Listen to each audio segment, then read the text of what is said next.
Hello, Internet. Well, if you're here, you probably know who I am. What you may not have known, well, you probably do, or did, or could figure it out, but before I was making all this music,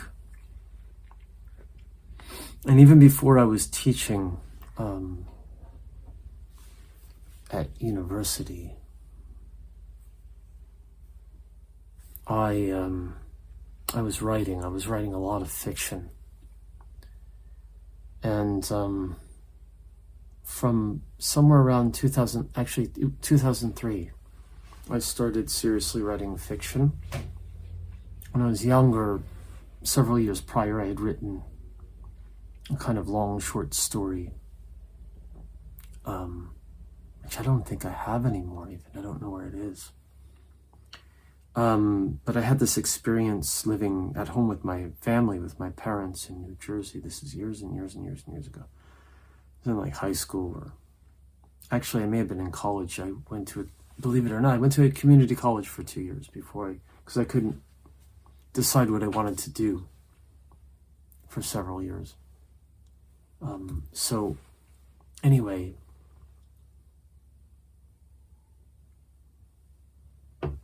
I wrote this crazy surreal story, and then years went by. But I just remember that writing that story was cathartic and changed something within me, that I realized something about myself that I hadn't realized before, which was, one thing was that, simply that I could write, I could do it, I could write fiction. And But in 2003, actually I was a graduate student, I was married, I was depressed and kind of miserable, and but I was studying Japanese literature, and I had decided to do Kobo Abe, or Abe Kobo. Of course, on this page I did I've done actually several talks on his work on this page before. One was on the Boxman, and then more recently I did where I recorded my lecture on Abe Kobo. It wasn't the first time I did, but I recorded it this time for the first time. And his fiction influenced me, and his creativity influenced me to write, because in my thesis that I wrote in 2004 for my graduation, I explored his creative process through a collection called Waratsuki, which I later used the name in English, Laughing Moon, for a side project, a musical side project of mine, in late 2017, early 18. It was a trio, but anyway, and so from 2003 until around 2011, I was really obsessively writing. I don't know what happened after 2011. Around 2012 or so, it started to peter out somehow. Like I had written like tons and tons and tons of stories and novels and novellas, and I graduated from Brown, and I got the John Hawkes Award for this one piece, and I published the chapbook, which I've read on this page, the Tour of Beaujardin, and also another 2 e-books, electronic books of short fiction from prior years. And I was writing like a madman in Hiroshima between 2004, 2006, after I graduated from University of Colorado with Japanese literature, and that's when I did Abe Kobo. And but at that time I was just teaching English, and I was just writing between my classes. That's all I did. I was married, but hey, mostly I was writing and teaching. And so it was long before my daughter wasn't born, until much later, after I moved to Fukuoka, and that was after my Master of Fine Arts in creative writing. So I did creative writing with Brian Evanson. Again, people on this page would have picked that up. And 2010 I graduated. 2011 I came to Japan to teach full-time literature and other language classes and things. And 2011, I was still writing a lot. And around 2012, it petered out, or the end of 2011. I just kind of had written so much and published so little other than in journals, like online journals and some paper journals. I published a bunch of short stories or medium-length things, but I never published my first novel, which To Speak is to Not See, which very recently I put up a reading of that. Not the whole thing, about a third of the novel, actually. It's a short novel.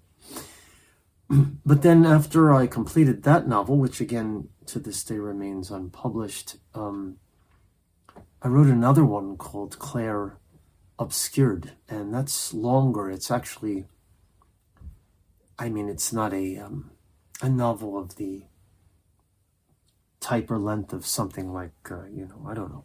Like here I have one of my favorite authors, although I haven't read this yet, is, Paul Auster, I teach, and one of his last major work. He did another novel after this before he died, though, but 4321, right? So this is a brick, right? It's nothing like this, okay?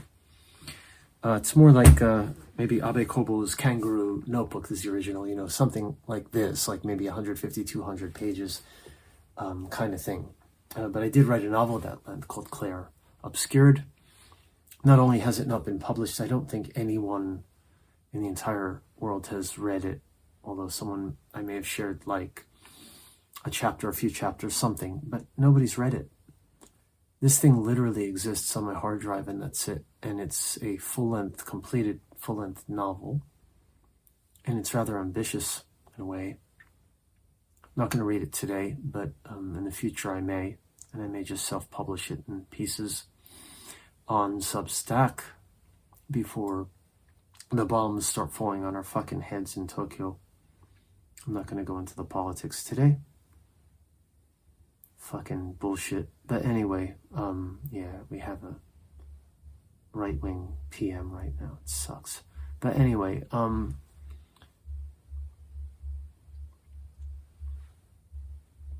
that's actually, I'm not going to talk about politics right now directly, but other than what I just said. But that's one thing pushing me to do this, because I literally just don't know how much longer I'll be alive if this fucking shit breaks out. And it's not just me, obviously, but it's just you start thinking about these things. So, and the other is a lot of these fictions, as I called them, rather than short stories, for example, or longer pieces too, but I just have like literally hundreds and hundreds of pages worth of stuff. Not that all of it is necessarily great or that I would want to share all of it, which I won't, of course, but there's a fair percentage of it that's reasonably, it's good. It's complete, and it's been edited 100 times kind of thing. I mean, I'm pretty much a perfectionist with my music, and the same goes for my writing. It's the same person, right? So you can kind of imagine that. And I just have all this stuff that no one's read, and it's okay that way. But I kind of got a little bit excited about it, and also I thought I might combine music with spoken word and do a new album's worth of songs. Of course, again, nobody really necessarily will listen to it, because especially now, it's like the music industry is falling apart too. And I've had my stuff on Bandcamp forever, but nobody ever downloads anything. So when I say no one, in the past, a few people have done. Handful of people have done, but generally nobody does. So I don't really have any expectation that anyone's going to read or listen, but I know there are a few people watching this page, and I know there are a few people who have told me they like my fiction. So I opened up this drive of external drive I put in the other night, and I knew about it. I actually had this idea. I was reading Yoko Ogawa, The Memory Police, translated in fact by Stephen Snyder, who was my advisor for Abe Kobo paper at University of Colorado. I haven't talked to him since 2004, but his name's on the book, and I know who he is. And I could read the original. I've got Right Abe Koppel in Japanese here.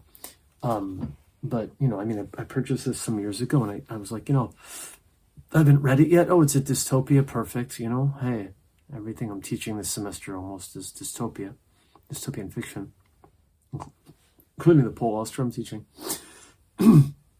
So, and I actually got an idea for a new novel or story or something to write, which I haven't done in a while, because I've written nonfiction, like the story of my band and my ex-producer, my ex-band, and COVID and all that stuff. I did this long essay in 2023, and I just started for Substack writing another piece that I did 2 chapters and then kind of stopped because I was editing the documentary that I just recently published, and that took time,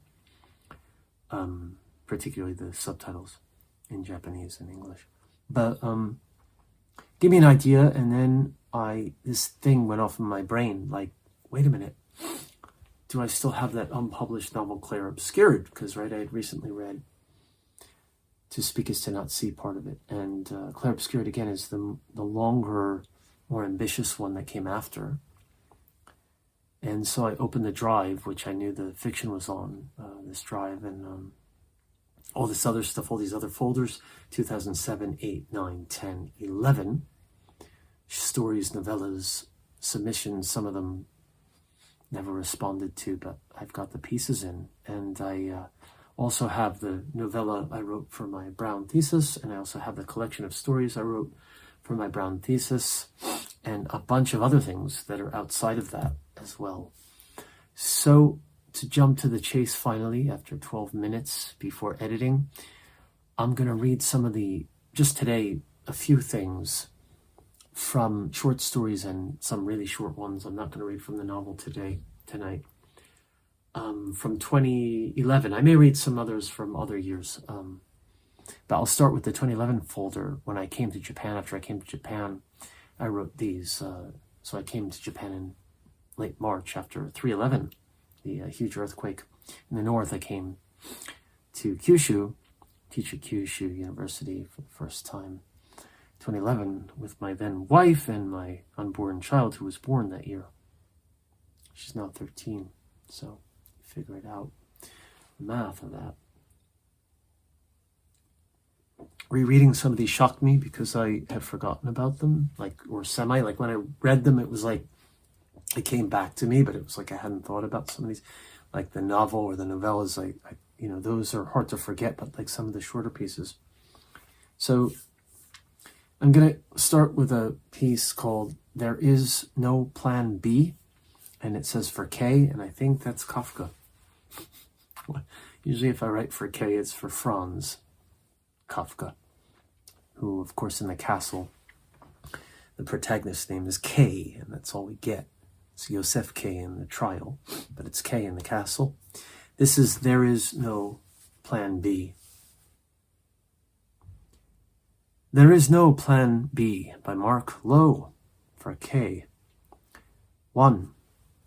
Francis stood among the employees of P Plastics, awaiting their slop inside. As the throng moved forward, he gripped his blue plastic tray tighter, squeezing its rim until his knuckles turned white. He had been here now for 15, 16 years? He was tired, so tired of this place, of its people, its insular, hierarchical culture. Immediately after lunch today, he was to attend a meeting. Apparently a number of major changes, that's in quotes, were on the horizon, which could only mean one thing: more budget cuts, more layoffs, and less benefits for those who stayed on. As chief of his section, it was apparently mandatory for him to attend, though he knew he'd have to say, though he knew he'd have no say in anything, which of course meant he'd feel powerless and bitter. But this was his job, and he would go through with whatever was required without complaining to anyone about it. He would survive the meeting one way or the other. The throng pushed forward again and again. He tightened his grip on the tray, as if he might dig his nails into its lacquered blue paint. He felt a bit like he was a prisoner of war waiting in line for his ration of soup and a wedge of bread, or in this case, of slop, which was essentially what the cafeteria food amounted to. He hadn't the time to drive into town for slightly better food today. He never had time anymore. Not since he'd been promoted for Chief of Polystyrenes, CPV, 5 years ago, and had to oversee 30-some men and 2 women, and to enforce quality insurance, QI, while maintaining maximum efficiency, ME. Why is polystyrene CPV? It's interesting, not CPY. It's probably a mistake I made. Interesting. It nauseated him just to think about this. The lines, there were 2, single file, again pushed forward, and Francis felt himself being shoved from behind. His first instinct was to turn around and to crack his tray over the offender's head, but he controlled this urge, and instead he bit his tongue hard. He could taste salty blood flowing in his mouth. It comforted him. "So, I hear you're going to be the big shot boss soon," said a hoarse voice, which Francis knew came from the very guy who had shoved him, Barry Tremont, an infamous slacker and complainer. "Yeah," he said, not bothering to turn around to face the other man. "That sounds like a pretty groundless rumor to me." "Groundless?" the man behind him said. "I'd say it's more than likely true. I heard it from a very reliable source. Hey, did you hear what I said?" This time Francis turned his head halfway, so that his face appeared to Barry in profile. "I heard you. And as I said, I think the rumors are groundless. But what of it anyway, Barry? Do you want this position? Shall I put a good word in for you? Or shall I put in a good word for you?" At this, Barry seemed to flinch, his eyes blinking rapidly and his brows moving up and down without causing his forehead to crease in the least. "Why don't you stop acting so superior to everyone, Francis? You think you're better than us, don't you? Eh, Francis, just 'cause you're the chief." At this, the line heaved forward again, and when it did, Barry pushed Francis harder, causing the edge of his tray to push into the back of the person in front of him. "Hey, watch what you... Oh, hi, Chief Ludlam. Didn't realize you were behind me. How are you today?" Fine, Sam, just fine. Sorry about the tray. Someone back there must be very hungry." "No problem, Chief. It happens. Well, hope you enjoy your lunch." "More like slop," Francis said. Again, he was shoved from behind. He spun around and stared Barry in the face, his eyes fairly bulging as he bit his still bleeding tongue for the second time. Barry said nothing now, just grinned stupidly. And after Francis turned back around to face front and center again, the shoving stopped.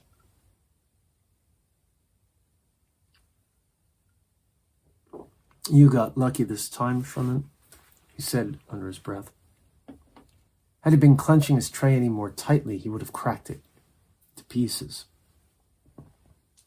Soon he found himself standing in front of the counter, looking at the sorry choices for today. Hamburger or cheeseburger and salted fries, again, a slice of everything pizza, which included bits of much-loathed pepperoni and sausage, again, or fried chicken and mashed potatoes, on rotation from last week. Last week, it had been the meat lasagna, and next week it would be meat lasagna once more. Francis had tried to go vegetarian one year, but because of the lack of veggie choices, he'd given up on the idea entirely. Why go only halfway, after all? Though his favorite food was fish, he hardly ever had the chance to eat it these days. The variety here was scant, and it was expensive to buy on his budget anyway. He reluctantly chose the pizza. At least then he could remove the meaty bits and the onions. He hated onions. And he sat at a table by himself. There was fortunately only a single chair beside it. After a couple of minutes, however, he saw Barry and his latest girlfriend, Hilda, one of the few women who worked at the factory. But according to Barry, he'd slept with most of them, approaching. So Hilda and Barry approaching. They were both carrying a tray in one hand and a chair in the other. Mind if we sit here, Chief? Barry said. Suit yourself, Francis answered without looking up, his mouth filled with dry bits of crust. He downed his glass of water in what looked like a single gulp and stood just as his friends were sitting down. Leaving so soon, Hilda said, frowning. I've got important business to attend to. I'm a busy man. I'll catch up with you guys later. Enjoy the slop. And with that, Francis took his leave, despite Barry's protests, which he neither cared about nor heard at this point. On the way to the conference room, he glanced into the offices through the glass on either side of him. Now, these guys were the lucky ones. They got to sit behind cushy desks with their little pictures of family and pets in front of them, in their cute little frames, sometimes even listening to music or the radio, while he and the rest had to stand on their feet all day, risking life and limb for plastics. Oh, to be an office worker. Oh, to embrace the cubicle. But his credentials, if that's what they were to be called, would not allow him this luxury. He led the life of a factory hand, albeit one higher up on the pecking scale than his father had been. Although he didn't miss the old man, he felt like he could learn some things from the bad example he'd set. The guy had worked from the age of 12 or so at a factory that manufactured car tires, smoked 2.5 packs of cigarettes a day, drank like a bloated fish, and was dead of a heart attack at the age of 40. He'd been a real bastard, too, selfish and unkind toward his wife, whom he'd sometimes hit, and his kids. He'd even served time in the pen for stealing once. As for Francis's younger brother, he was run over by a drunken trucker who'd backed into him without blinking an eye. The boy died on the operating table. He was only 9. The conference room doors were locked, so Francis decided to snoop around the offices a bit longer before going inside. It was still early. He'd only left the cafeteria in such a hurry because he'd wanted to avoid Barry and his gossipy girlfriend. Most of the offices looked the same to Francis, though there were subtle differences. One office, for instance, was very plain, with only a few small photos on the wall. In a pictorial calendar, flowers seemed to be the theme, while the next had some birthday balloons floating just below the ceiling. The office he peered into after that featured a plastic-encased chair, specially designed for so-called, or in quotes, spinal support, while the one across the hall from it stood out because of the large RoboCop poster that hung on the wall. But it wasn't until he reached the 5th or 6th, or perhaps it was the 7th or 8th, he'd already lost count, that he found his office. Yes, in fact, there it was, his name, displayed on the outside in a dark purple-blue font. Francis Ludlam, Factory Director, it read. Were his eyes deceiving him? Had Barry been right about his promotion? How on earth could this be? As he was about to try the doorknob, he heard voices behind him and abruptly withdrew his hand and turned around. There they were, the infamous 3 bigwigs, Larry Crumpet, Richard Winebubble, and Lisa Corndrum. They were chatting away in impassioned yet dull tones when, upon seeing him standing there, they all stopped in unison and smiled. Well, hello there, Chief, Richard said. I see you've found your new office. Come. Let's open these conference room doors and get the ball rolling, shall we? Francis followed the 3 bigwigs, this is in quotes with capital letters, which is what everyone he knew who worked in the factory called them, into the meeting room. The room had a large plasma screen on the wall, a whiteboard, lots of large windows overlooking the city, and everything, table, chairs, floor, was made of some sort of plastic. More things change, huh? So, Francis, tell us, how does it feel to know that soon you will be working directly under us? Francis could not speak. Suddenly his throat went drier than a shard of sandstone. It's an interesting phrase I used. And he began to choke. The bigwigs stared at him with wide smiles, waiting patiently for his response. Finally, he managed to say, I had no idea. I heard a rumor, but I didn't believe it. I'm frankly, I'm surprised. Richard, or Dick, as he preferred to be addressed, pulled a nail file from the inside pocket of his jacket. He always wore a suit, as did the other bigwigs, the two other bigwigs. He began filing the air above his fingers. It's only natural, and you, my friend, were the natural choice for us. Yes, Lisa chimed in. You are our very best candidate.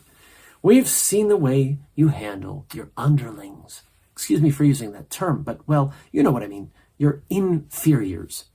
We've seen you not let anyone get away with anything before, Francis. You know how to crack the whip. We like that. We need that. You possess the qualities we require in abundance. Larry, ever the taciturn one, did not speak, but nodded his assent. And now the room was silent. A moment later, Larry stood up and closed the conference room doors, grinning from ear to ear. And then he locked them from the inside. But what about the others? Francis said. What others? Dick asked, in mock surprise. This meeting is only for the four of us. There are no others. We'll confer with them later. Or you will, rather. But right now, this is between you and us. I see, Francis said. But he didn't quite see. This was, to say the least, very odd. As if reading his thoughts, Lisa said, Francis, you are now the director of the factory, the FD. Of course, this does not mean that you have authority over us. At this, Larry began to laugh loudly, some spittle bubbling at the corners of his stupid mouth. But it does mean that you get to crack a very big whip indeed, a whip big enough to lash over 60 employees. We, or rather you, are laying off the rest as of this afternoon. Sounds like current day Amazon or something. This was written in 2011. This is simply how it is. There is no plan B. You are to run the factory single-handedly, Chief, and you are to do it with an iron fist. Francis closed his eyes. He realized he was trembling from head to toe and that his dry tongue tasted of glue. When he opened his eyes again, the three big wigs, capital letters, capital 3 and B, were all staring at him, hands folded, smiles gone. He made to speak, but once again his words got stuck in his throat, and he choked. What do you mean by a big whip and an iron fist exactly? He managed, finally. You remember the time you hit that guy who was caught stealing in the jaw, knocked him out cold? Larry now said, his face lit up with excitement. We want you to show us more of that whenever your people get out of line. We've had so many problems with the workers. So many. We treat them with respect, and what do we get in return? Well, they have to learn that they can't take advantage. You, my friend, have never taken advantage, but have only shown the utmost courtesy and restraint. As for your little incident, well, we've decided that it was a good thing. Yes, indeed. So, what do you say? Your salary will be increased threefold. And you'll have your very own office, as you've already discovered. From there, you'll be able to oversee the entire factory on your computer monitor. Francis thought about it. The urge to vomit swiftly arising from his stomach. I can't. I can't accept, he said. It's not fair. I'm not a tyrant. I struck that man because he pissed you off. This was Dick. That's okay. If someone pisses you off, it means they've done something wrong, Francis. Think about it. You should feel free to show them who's boss. And you need not limit yourself to punching. We have some, simple but effective tools for you to use on particularly resistant people. They'll help you persuade them to see things that is your way. We could just fire everyone. Sure, but then who would we find to replace them? Recruiting costs us time and money, Chief. No, it's better this way. Your subtitle after FD is ER, enforcer of rules. You're an enforcer, and those who enforce are not allowed to have weak spines. Or wives, Lisa added, laughing. Only kidding. I know your wife is a strong woman. I've seen the bruises. Excuse me, Francis said, the blood now gone from his face. Yes, we've seen the photos. I have them, in fact, right here. Lisa reached into the inside pocket of her jacket and procured 3 photos. One showed a woman's torso with black and blue blotches on it. The next showed a battered breast covered in splashes of semi-dried blood.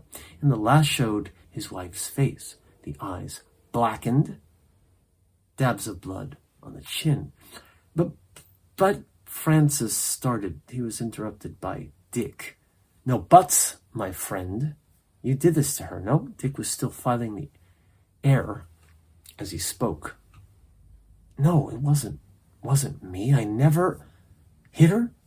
That's what they all say. This was Lisa. Now it's starting to sound like the Epstein files or something. Francis, Dick said, we have the photos. We know what you're capable of. You know, all we're asking is that you do this to those who get out of line for us. Otherwise, well, we turn you in. Simple as that. Francis buried his head, his hands. He couldn't believe that after 15 or so long years of service and only one minor misdemeanor, which they were now saying was a good thing, they were trying to blackmail him like this. He realized, too, that they would know that he had once spent nearly 48 hours in jail before his poor wife was able to borrow the bail money from her father. Fortunately for him, the case had been thrown out in court because there wasn't enough evidence available to prove that he was the one who had. So, as you can see, there's really nothing for you to do but accept our generous offer. As I said earlier, there's no plan B. Chief, sorry.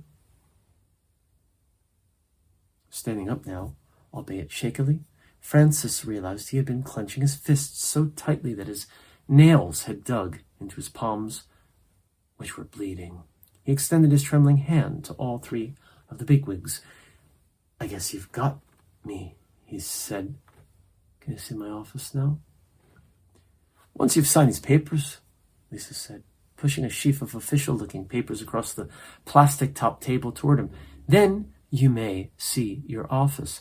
Francis signed beside all of the X marks without stopping to read the conditions. Afterwards, Larry smiled, that sugar-sweet smile of his, and he unlocked the conference room doors. Shall we? He said in a barely audible voice.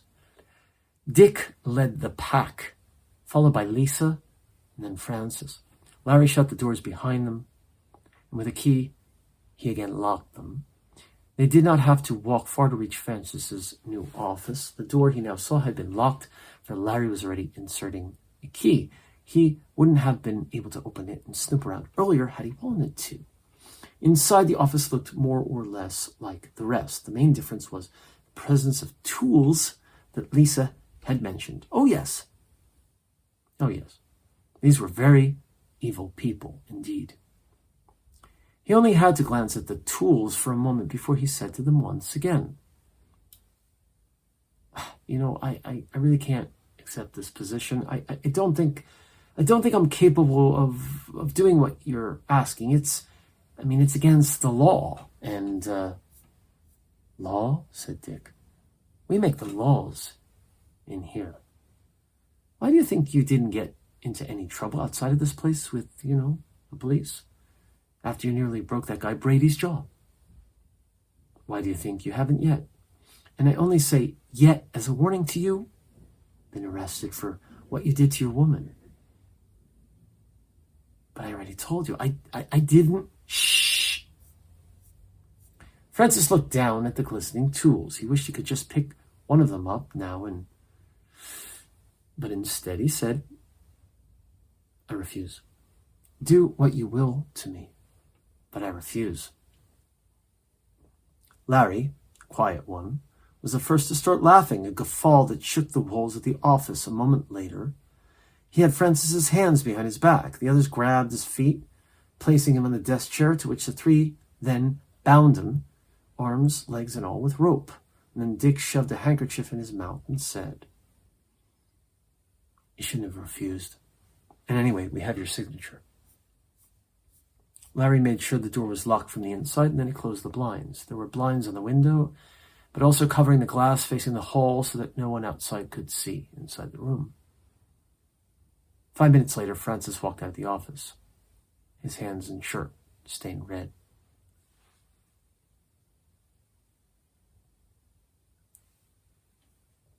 He walked out into the factory, picking up the loudspeaker on the way. Once there, he stood on a raised platform and said, "Barry Tremont, please report to me, your friend, Francis, the new director of this shithole, immediately."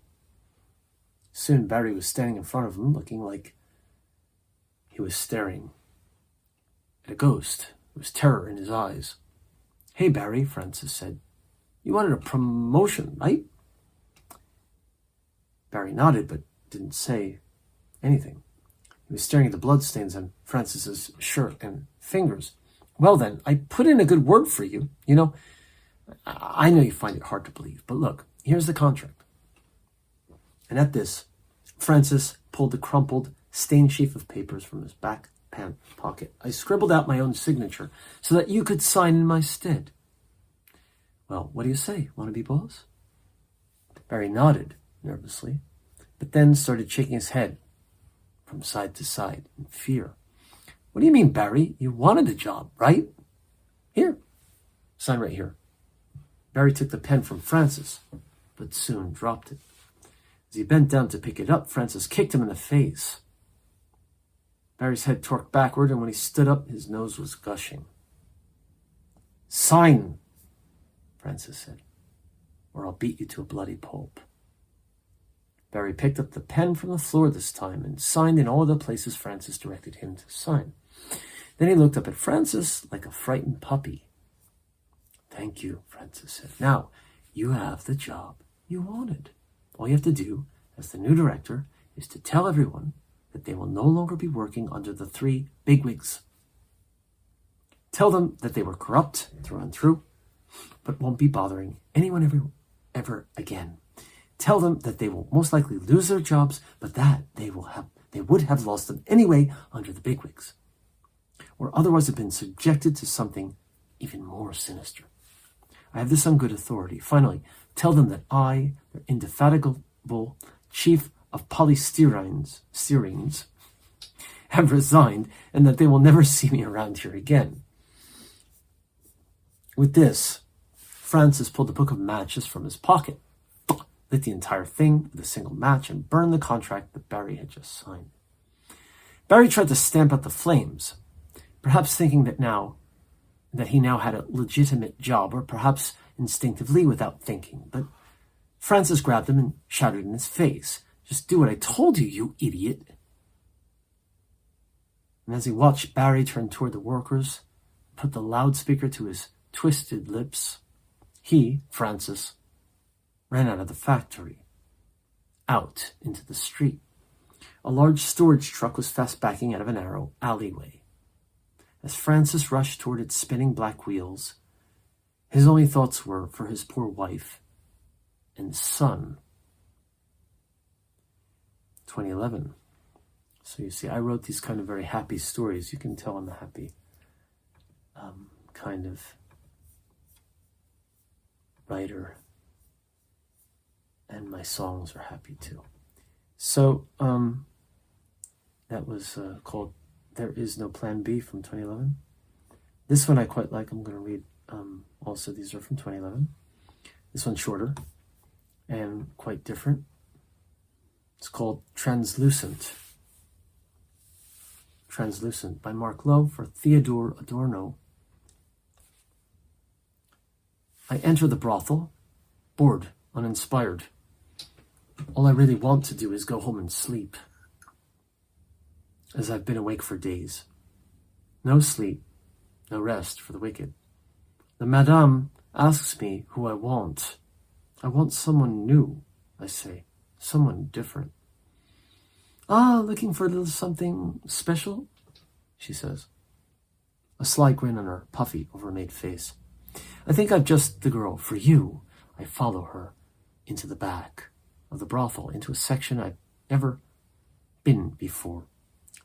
I see things that are difficult to describe, fetishes played out in various forms, half-naked nurses, leather-bound dominatrix with long tongue-like whips, men made up like women, women made up like men, and so on. And then a door opens and I see her, the translucent prostitute. She is as transparent as a glass container, as shiny as one too. Have fun, the madame says. Then she leaves soundlessly, closing the door behind her. I stutter, but the alien-looking woman just laughs. What? Haven't you ever seen a woman made of glass before? She asks. No, I say. Quite frankly, I haven't. She's somehow more gorgeous than any woman I've ever laid eyes on before. I do not tell her this as I slowly approach her. May I say, extending a tremulous hand. Go ahead, she says. You're paying, right? I nod, a half nod really, and then I place a hand on her shoulder, another on her hip. She's cool to the touch, smooth as glazed pottery. Shall we dance? She says. Yes. We dance to our silent music, and then I ask her if she wants to. At this she smiles, lies on her back, spreads her shimmering legs. But suddenly I get cold feet. I tell her I can't. I couldn't possibly. I wouldn't want to. But she insists. She guides me inside her. It feels, well, indescribable. We move, thrusting like two wild lovers, and when I orgasm, I can see my little white seeds spread inside of her. Thank you, she says, sucking the fluid up like a vacuum. I've always wanted to have a half-flesh, half-glass child, and now my dream will come true. You've done this for me, my husband. I stumble backward, hit my hip against the door, my half-flaccid organ flapping in the cool air. But I say, and then I realize that in fact I'm not with a glass prostitute at all, but with a regular girl, and that all of this has been no more than an illusion, brought on by a lack of sleep, a lack of nightly dreaming, perhaps. I look at the woman I've just lain with. I ask her whether I'd ejaculated inside of her.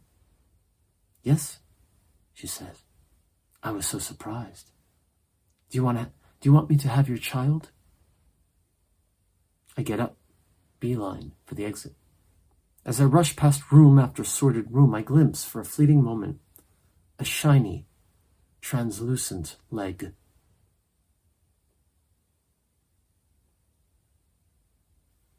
This is also, again, 2011. I'm reading stories from 2011.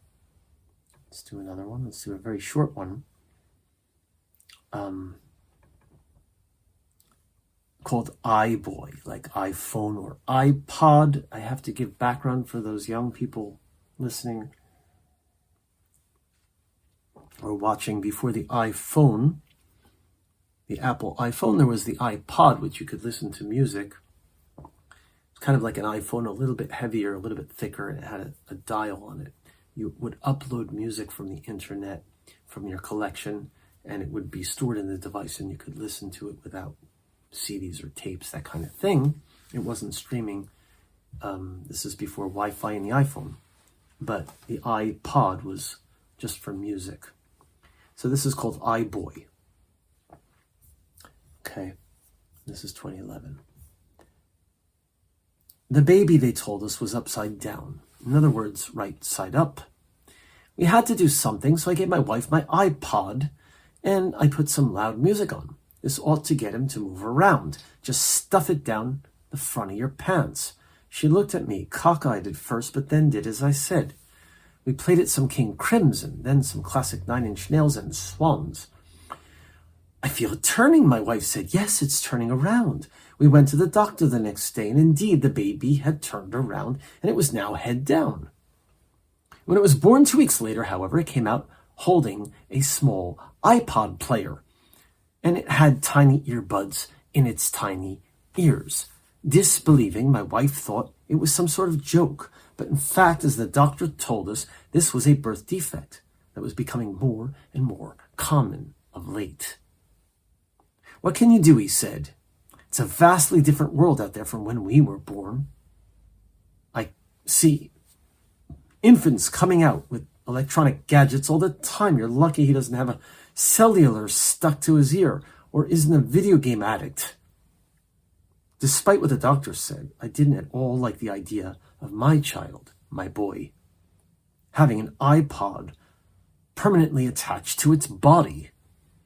Too much music listened to that way can cause tinnitus. Can't we cut the iPod off? My wife asked, but the doctor sadly shook his head. If you do that, you risk losing the baby. They cry so much that they stop breathing or they bleed to death. I don't recommend it. We both looked at each other, shrugged, and brought him home. We have high hopes that he'll become a great electronic musician when he grows up, rather than a ripper of free online music. But one never knows. And ripper of music, again, for the young people watching, that was when you were stealing music from the internet that you're not legally supposed to be taking. You're supposed to pay for it. Now everything's free and nothing has any value, but it used to have some value. This was actually the time where that was beginning to change. Actually, what do I read next? There's so many, and I haven't reread all of them recently, so I don't know. I'm taking a chance here. I can always edit this out. This is called An Empty Bowl. Very short, and also 2011. I sort of remember this, but I don't remember what happens, but I remember the theme. An Empty Bowl by Marc Lowe. The monk sat and stared at his empty bowl.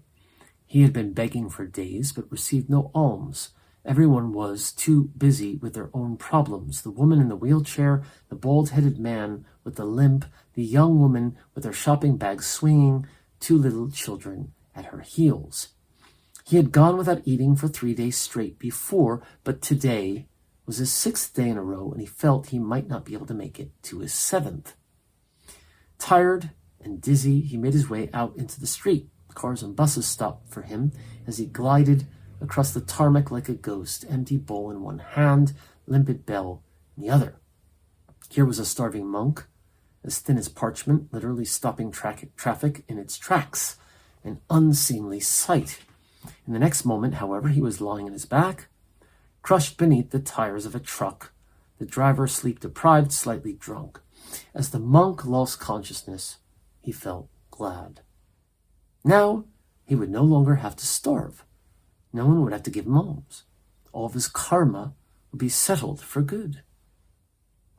A one-armed man, seeing the empty bowl beside the mangled monk, picked it up and, holding it out in front of him like a true saint, stood there in the middle of traffic. After a time, when he could no longer hold up the overflowing bowl, he headed for the nearest strip joint and there had the time of his life. An empty bowl.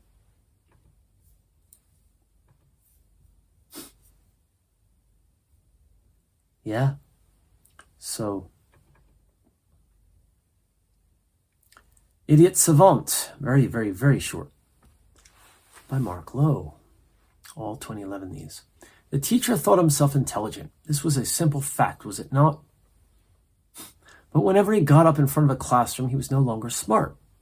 He became a bumbling idiot and could not remember even the simplest fact he had learned in grade school. The students recognized this weakness and teased him. They threw tomatoes at him, lectured him about the lecture, told the other teachers and their parents that he was incompetent. Finally, dejected, exhausted, and completely neurotic, the teacher retired prematurely at the age of 55. I'm just over 2 years away from that. Now he was again brilliant. So there's hope for me yet. He invented many useful things, gave talks, wrote books. When he died, they wrote idiot Savant on his gravestone. That's it. I was tempted to make some other comments, like this is before the age of AI, but all right. This one's not long either. Loneliness.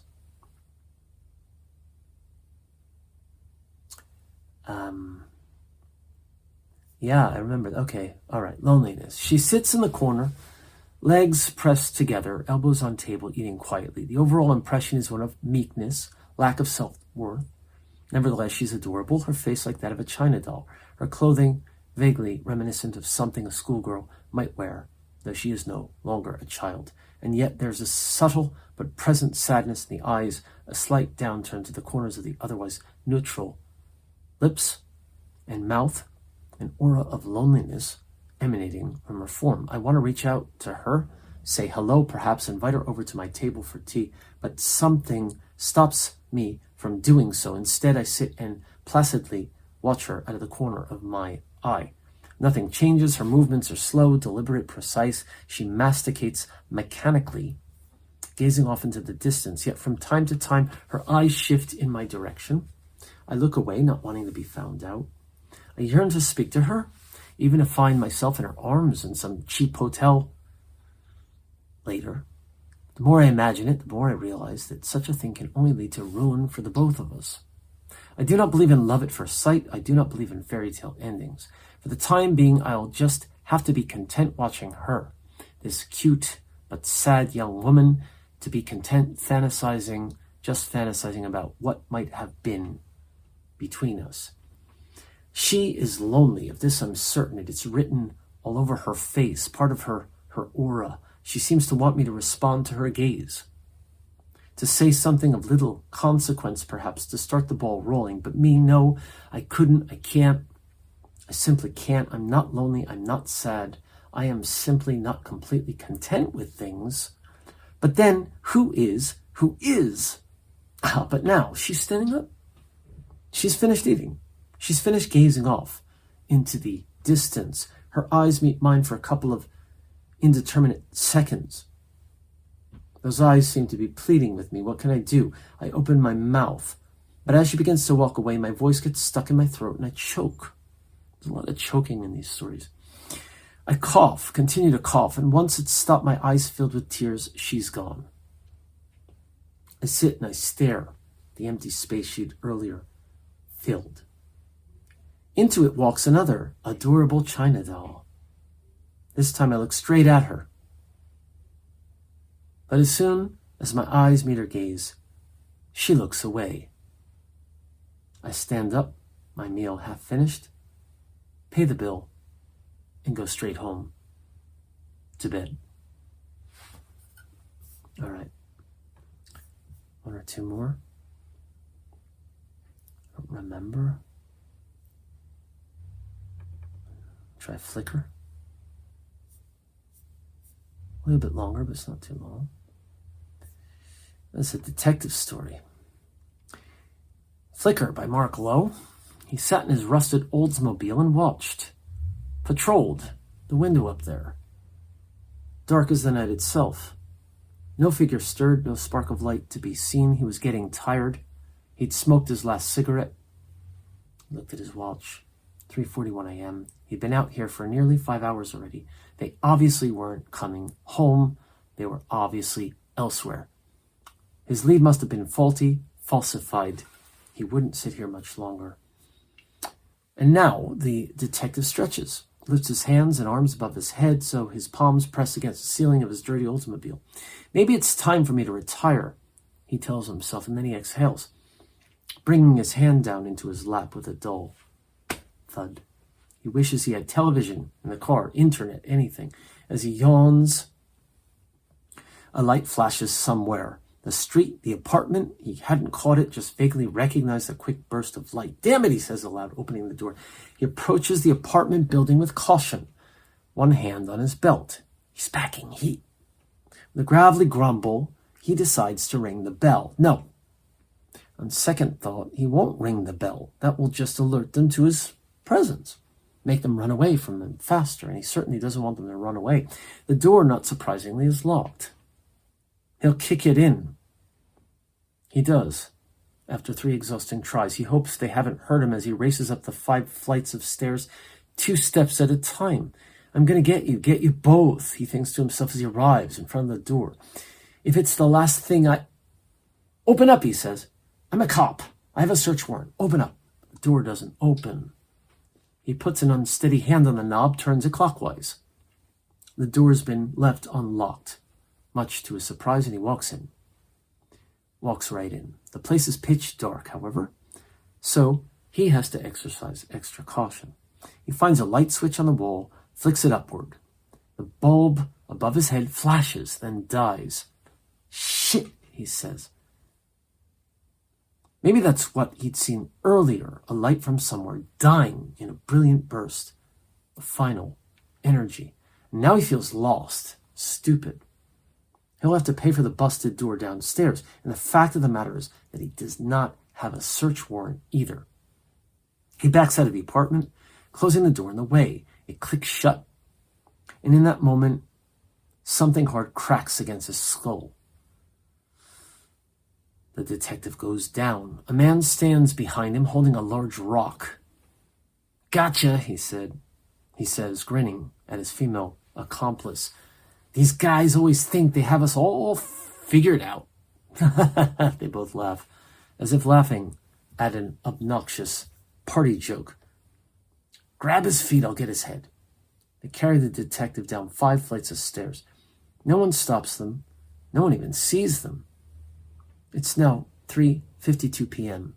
They bring the body over to the Oldsmobile, which the detective had left unlocked. How easy this is. They pop the trunk, throw his body in it, and shut it. Slam. We're done, the man says. That was simple. His female accomplice answers.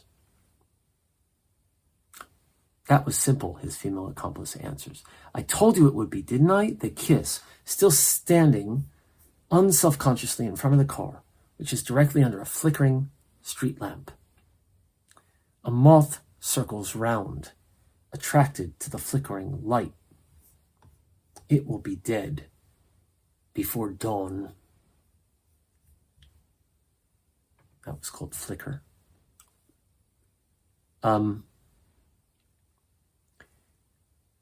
There are 2 stories within this folder that were actually, the first was, the name of my first band was Chattering Men. It was a story, Chattering Men.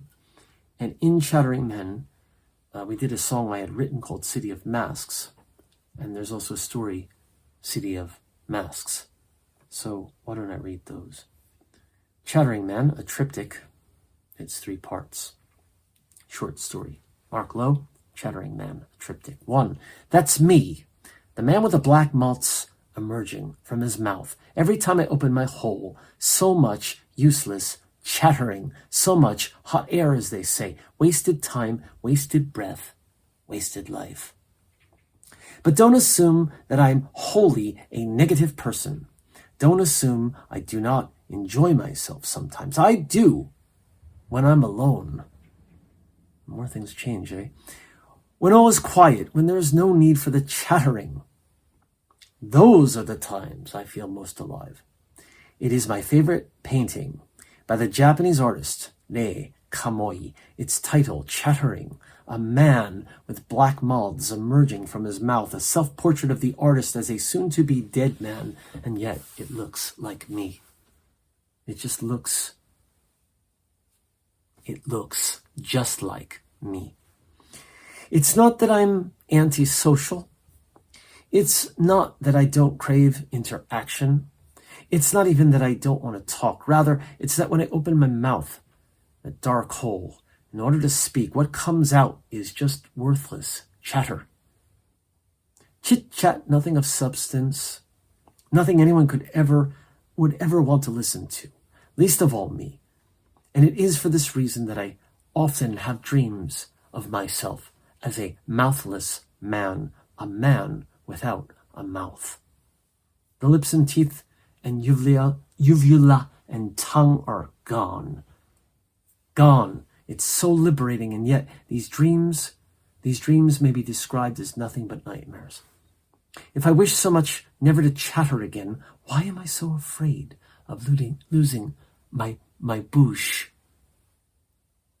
Loss is always scary, even when it's a rotten tooth or a tumor. 2. I was at a party the other day, surrounded by drinking gregarious socialites. No one spoke to me for a time, but eventually I was accosted by a young, attractive man. He asked me my name. I opened my mouth. I told him my name was Marcel Purcell, which was a lie. That's not my real name, not even close. I waited for him to ask another question. He did. He asked who I knew at the party. No one, I said, no one. I was invited because of my affiliation with the university, but I didn't want to go into that or to explain that I knew so-and-so, since so-and-so and I really aren't really close friends anyway. It was easier simply to say no one. He raised an eyebrow, frowned. My name is blah, blah, blah, blah. He said, I no longer remember. I'm a friend, blah, blah, blah. I opened my mouth, but no sound emerged. No chattering. I exhaled. Was he going to ask me another question? Do you want another drink? He said, for in my hand I held an empty wine glass. No, thanks, I mumbled, and he nodded, an unpleasant look on his face. Well, nice to meet you, he said. Yes, I agreed timidly. And just as he was about to leave, his friend, another attractive young male, I'm not gay, but they both had almost pretty clean-shaven faces, joined him. And he introduced himself as Marcel, I said, into my glass. I just wanted this to end as quickly as possible. I lost track of what was happening in the present. My mind drifted to what I would do when I got home. I contemplated the food I would eat, the books I would read, the stories I would write. But then the second man, whose name was inviting me over to their table. I could see that the first man was not very happy about this, but that he also did not want to be rude. I did not want to be rude either. So I followed them to the table. There were a number of others there, of course, drinking and talking and laughing and loud, boisterous voices. And as usual, I didn't know what to say. And someone poured me more wine. I drank it down in a succession of large gulps. So, hey, who's your favorite baseball team? One of the people at the table asked. Oh, I don't watch baseball, I said. Oh, so what sports do you watch then? Another queried. I don't watch sports, I said. Well, what do you play? I almost didn't answer, but my chattering mouth couldn't help it. I don't play sports, I said. I read books and I write stories and I watch movies. Silence. The others went back to their discussion. I tried to tear myself away. But then a young woman came up to me and introduced herself as Sandra. I remember her name because I once had a crush on a girl named Sandra, though this Sandra didn't remind me of that Sandra in the least. However, a Sandra is a Sandra. I'm Marcel, I said, and I shook her warm hand with my clammy one. I like to read as well, she said. Who's your favorite author? I stopped to think. André Gide, I said finally. Who's that, she asked. A French writer, I explained. He won the Nobel. What kinds of stories did he write, she asked. Good ones, I said. Interesting ones. Oh, she said, forcing a smile. And you? I asked. What do you like to read? I could almost feel the hot air coming out of my mouth as I said this. I should have just shut my trap, but it was too late. I like, she said, popular fiction. Whatever. The last book I read was, I don't remember. I put my wine glass to my lips, but it was empty. I forced a smile. But I could see that she could see that it wasn't genuine. And so she seemed suddenly uncomfortable in her own skin. Do you like music, she asked. Yes, I said. What kind, she asked. I paused for a moment. I said, but then stopped. I could no longer stand this. I was nauseated by the whole exercise. I have to go, I said. I feel sick suddenly. I'm sorry, she said, looking distraught. I could feel myself turning pale. Not your fault, I said. I have a touch of the flu, I think. I better go home and rest. And I headed for the door without a further word. A feeling of relief flooded through me once I was outside. I began to search for my car. I found it, got in, turned the key. Ignition. 3. When I arrived home, I immediately stripped off my clothes, stepped into the shower. There, I washed off all the bad memories from the evening. I put some soap onto my hands, rubbed them together briskly. Once the bubbles had formed, I began washing out my mouth. But it wasn't enough. It still felt dirty inside. So I took the hand soap from the sink and began squeezing the liquid onto my sudsy tongue. It still wasn't enough. There must be something stronger here, I thought. There was some Drano beneath the sink. I picked up the bottle, screwed off the cap. I tipped my head back, opened the drain hole in my face. 3 black malts emerged.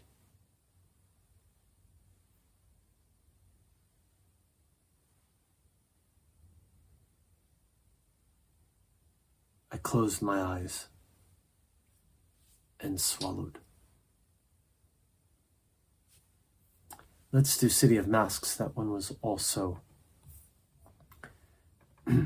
related to my first band. Well, we did a song called City of Masks that I wrote sort of based on this. And Phantom there was a story about Phantom too, but that's something else.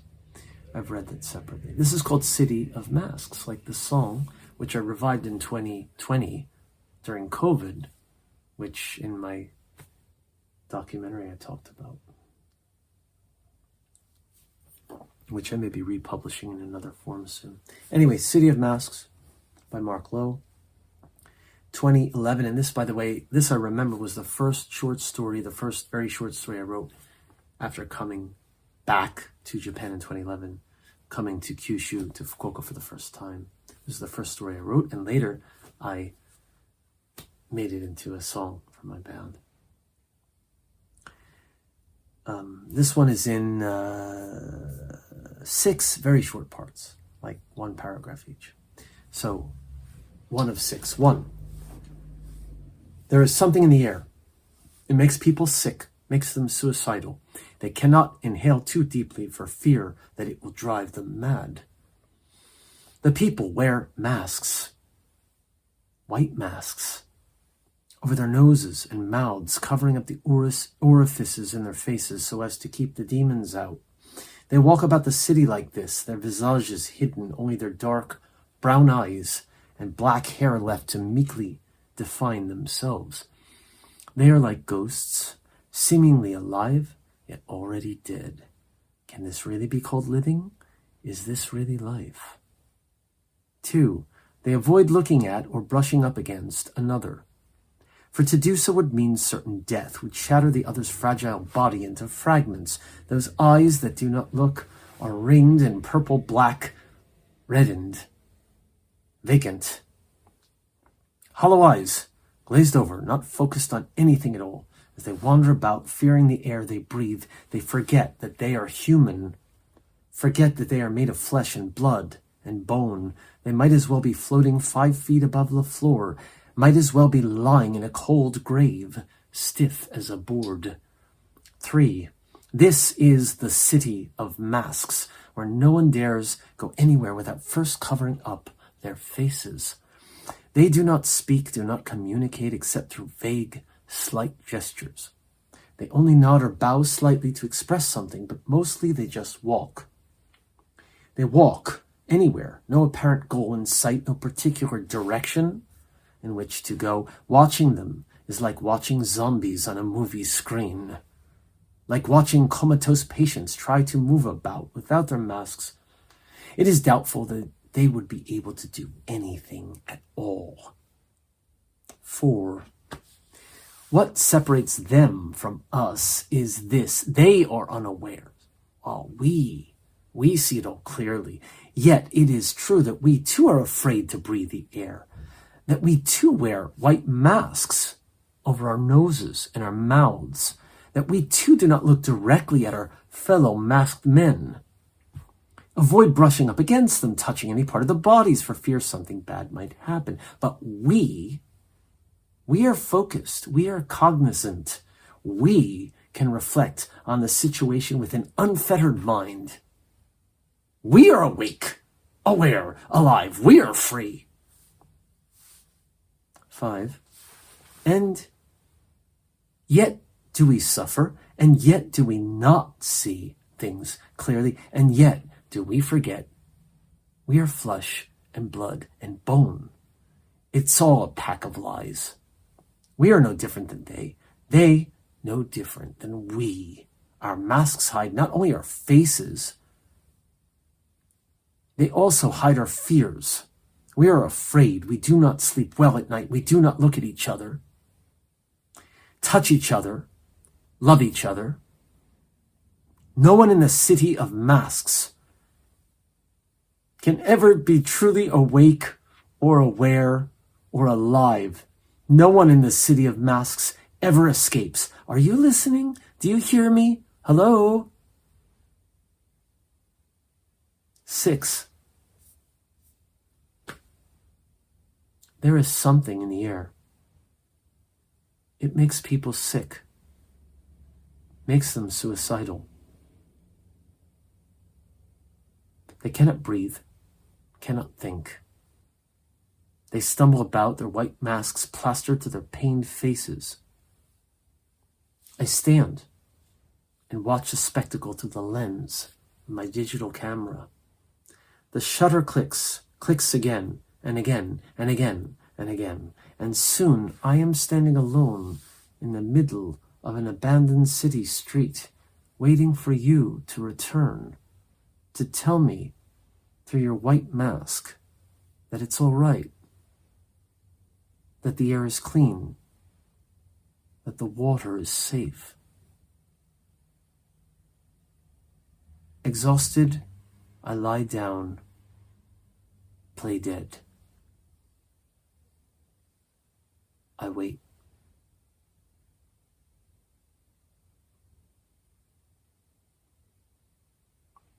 This has a date on it, March 30, 2011. Came in late March to Fukuoka. And then it says it was revised on April Fool's Day, April 1st, 2011. And of course the song, the lyrics: they walk the streets, their faces white, they look at me, eyes filled with fright, all covered up, features concealed. Something, I don't remember. Something revealed, I should look it up.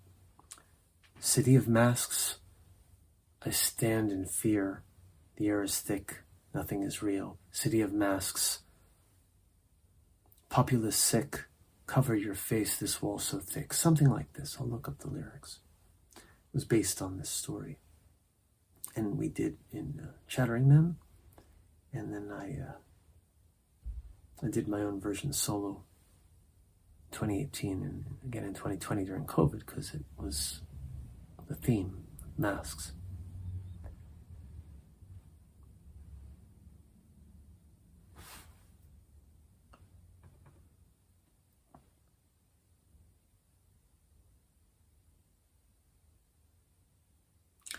There's several stories here about writers and writing.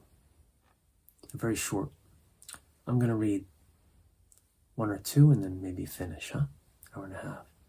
Somewhere, Anywhere, Nowhere by Marc Lowe. Again, these are all 2011. The last year I really sort of wrote, this was like the tail end of my writing obsession for a while of fiction, and then, I start doing music, and then I started writing nonfiction, 2023. But 2011, Somewhere, Anywhere, Nowhere. The writer's theme, the reviewers all said, was guilt. Every story, every novella, or novel, or vignette he wrote was in some way about the subject, either directly or obliquely. Although this was not intentional on the writer's part, he couldn't deny that somewhere inside him he felt an intense sense of guilt hovering above his head, though he knew not why. What wrong had he ever done anyone? Had he in fact been living his life in a manner that was in some way misaligned, malformed, grotesque, like the most wretched and lost characters of Sherwood Anderson's Winesburg, Ohio? No, he didn't think so. Yet guilt flowed from his pores, emanated from his being like electromagnetic waves. He couldn't escape from it. At night he had nightmares, and during the day he remembered them all too clearly. What was he to do with this excess of G? How could he possibly shed it and for once be free? One morning, the writer, whose name does not matter, decided to start anew. He got out of bed, went into the bathroom, and shaved his head and beard. And then he shaved the rest of his body, stepped into the shower, and washed and scrubbed himself in the tepid water until his skin was so red it looked as if it might start bleeding at any moment. Having completed this, he stepped out, toweled himself off, and wrapped the towel around his waist. He walked into the kitchen and boiled some water. He walked back to the bathroom and stared at himself for a few moments in the mirror, but he did not recognize his own face. He returned to the kitchen, took the water off the stove, and made some tea in a small teapot with loose tea leaves. He drank 3 cupfuls of the strong, purifying black tea, and then, unblinking, walked off the ledge of his apartment window. The following day, at approximately the same hour, the writer stood up, brushed himself off, and returned to his apartment. But he could not get in, for the door was locked. Deciding to relinquish his ownership of the place and all of the possessions in it, he turned around, walked down 5.5 flights of stairs, and headed out of town. Somewhere, anywhere, nowhere. I hardly remember this one. Another one about writing, very short. It's like basically one paragraph, long paragraph. This is not a novel by Marc Lowe. Tired of writing about writing, the writer sat down to write something that wasn't about writing or writing-related activities. 2, he decided that his novel-length work should not be thought of as a novel, so he entitled it, This Is Not a Novel. He worked on it for the rest of the year, and when he had it last finished, he said, I have just completed my new... The word getting stuck in his throat, as though it were a fishbone. He looked at his manuscript, sweat forming on his brow, for many long minutes, and then he crossed out the word not, N-O-T. Clearing his throat, he said, I have just completed a new n, but the moment he did, he was cut off by the sound of the phone ringing. Yes, he said. Don't you dare call it that, the unfamiliar voice on the other end said, and then hung up. The writer turned back to his MS, his manuscript, erased the line of the word not, and decided that, in fact, he hadn't written a novel per se. He had written 335 pages worth of drivel, pure drivel. He picked up the MS, dropped it into a trash bag, and tossed the bag into the dumpster behind his apartment building. The following day, however, when the garbage men came to pick it up, He quickly regretted his decision, and running outside to stop them from driving away with the bag, he arrived too late. He returned to his apartment and dejectedly told himself that he ought to write things on a computer from now on, rather than by hand. Still cursing under his breath, the writer decided to start all over. This time he'd write something that was a novel, something that people would want to read. But as he tried to write, lines from his previous work kept interfering, and what he ended up with was definitely not a novel. And so rather than giving it a title, he simply called it Writing. And this, too, he threw into the trash. All right. I'm going to very quickly venture outside the folder, and I'm going to read one last piece. I read this the other night. I really like this. This is a music-related thing, because there was an artist, a side project of a minor electronica. How can I say this? Skinny Puppy was a famous industrial music band, and there was a side project that Kevin Key and Dwayne Goettel and some others did. Mark Spivey, who was a psychologist and musician, and Genesis Peorage of Psychic TV also guested, and they did some very strange electronic music compositions. Dwayne Goettel died of a drug overdose, and the follow-up album to the first one, the second one, was called The Eyes of Stanley Payne, and the final track was the title track, and I wrote a piece inspired by it, and the piece is called The Eyes of Stanley Payne, and in parentheses I added a hallucination, or an hallucination. So The Eyes of Stanley Payne, a hallucination by Marc Lowe. And I wrote here, with inspiration from Downloads, that was the name of the project, eponymous album in memory of Dwayne Goettel, 1964 to 1995. In other words, the album is The Eyes of Stanley Payne, dedicated to Dwayne Goettel, who died. This is my story, inspired by this piece. And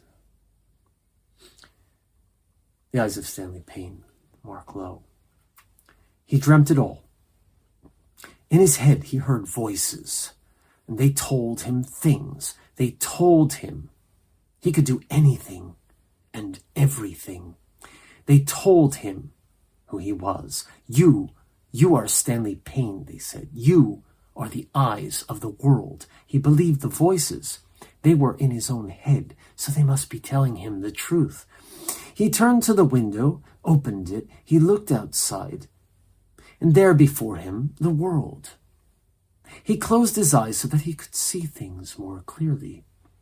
A woman beating her blood-spattered husband with the heel of her shoe. A swarm of gray and black rats feasting on a white rat's bloated carcass. An open window, revealing an empty room with peeling yellowed wallpaper. He was just playing the game of mixing. Like a painter with his paints, he was painting a world of pain. Pain, he said, is like paint, minus the T. It is purely an illusion. This was his philosophy. Stanley Payne, as he had been christened by the voices, moved away from the window and sat down in his creaky teakwood chair. Again the voices spoke. They said, "You are the eyes of the world, Stanley. What do you see?" He closed his deeply creased eyelids. "I see nothing," he said. "No, not no thing, but the absence of something." "I see something," he said. "No, not just something, but everything. I see neither nothing, nor something, nor everything. I see only suffering. But already Stanley Payne had fallen fast asleep and was dreaming. He dreamt that he was in a rusted green-blue cage. His body was made of base metals, his eyes of slimy raw egg innards. "I cannot see," he said. A crow landed on his shoulder, its beak jabbing at the yolky center of his left eye, which ran like yellow blood down his face. "When you wake, you shall have all the pretty little maggots," the voices said. He awoke, maggots in his mouth. "What's the matter? Are you okay?" "Oh my, this is terrible. Terrible, terrible," I hear a voice. Voices, they sound as if they are 1,000 miles away. Am I going insane? Am I going insane? Am I Stanley Payne? Am I insane? When he was young, he had often had hallucinations. He saw himself as an old man sitting in a rocking chair, his arthritic hands covered in long white hairs. As he rocked back and forth, pieces of himself would fall to the floor, an ear, a finger, a fragment of lip. He could often run his arms through the center of his body as if he were a ghost, as if he didn't actually exist. "I don't exist," Stanley Payne would tell himself. The voices would echo his assertion. "I hear voices, so I wrote," he said. He bled paint as he walked to the window. "I certainly do not exist," he said. "I am only an image of what I represent." "I cannot see," he said, and then reopened his eyes. Before him, the world. And now the sound of beating drums. Some sort of festival, perhaps? What was this? Stanley's nebulous hands, gnarled with age, pressed against the sides of the open window. A cold breeze blew through it. His thin white hair danced. "You cannot scream," the voices said. "Just try." Stanley opened his mouth.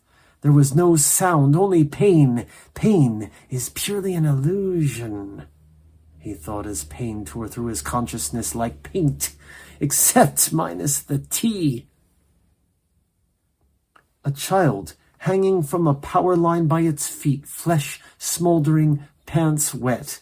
A cat with its belly torn open, its slimy guts spread across the pavement. A dark shape moving in the window across from him, seeing him watching. "Do you know who that is, Stanley?" the voices said. He grasped his head with both hands, shook it to and fro until he was so dizzy he vomited a puddle of green. "Am I really Stanley Payne?" he said. "Am I really the eyes of the world?" The voices screamed at him hoarsely. Though he could not understand them, he quivered, moved away from the window, nearly fell backward.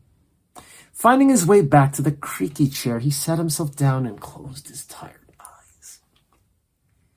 "Stand by, here they go. Oh yeah, what a great hit. It had to be done. Pain. Nothing but pain. Isn't that what you wanted? Isn't it? And now, at last, the innocent have slaughtered. The innocent." The trees were bending outside the window. Stanley saw it with his own two eyes. "Nothing but an illusion," he told himself. The voices laughed. "Yes, an illusion, Stanley," they said. He lifted his hand, but it immediately began to drip. Large drops of flesh-colored liquid onto his filthy lap. He opened his mouth, which was filled with maggots. You cannot scream, the voices said.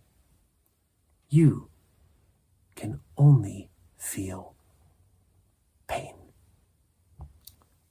That is what you are, Stanley. You're nothing but pain. A sound from the room across from him, a most terrible sound. Horrifying. The phone was ringing off the hook. The television was spitting sparks. A dark figure leaning out the window, looking at him, dropping out. His body was disintegrating. I was never real, he told himself. Only an illusion, like pain, like paint, like a picture. The voices laughed. You must never die, Stanley Payne, they said. Keep dreaming the world. You are the world's eyes. Never forget that. Yes, I know, he said. But I see nothing. I see nothing. Nothing but suffering. Is this really the world? The voices were silent. He closed his eyes and opened his mouth, watching himself dissolve. One last time. And thank you for listening to my stories, my fictions from 2011. I'll have more to share soon. I have many more from several time periods throughout this sort of 2007 through 2011, but I've got a lot more stuff. I've got novels, I've got all kinds of stuff. So thanks. You are the eyes of the world. Stanley Payne. Crazy stuff. Thanks.